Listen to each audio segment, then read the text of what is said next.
Queria te fazer uma pergunta, queria que você fosse muito sincero. Quem você se tornou depois das pancadas que você levou? Sim, quem é você depois de toda aquela dor? O que você aprendeu com ela? O que essa dor mais te ensinou? Eu sei que na maioria das vezes parece que ninguém se preocupa contigo, mas a pergunta que eu faço é: o que essa solitude te ensinou? O que essa dor te transformou? Quem literalmente é você depois dela? Tem gente que usa a dor para se transformar numa pessoa ruim.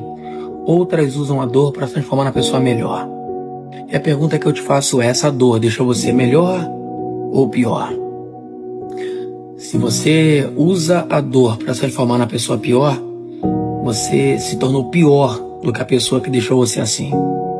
Se você usa a dor para se fortalecer, então você aprendeu o sentido da vida.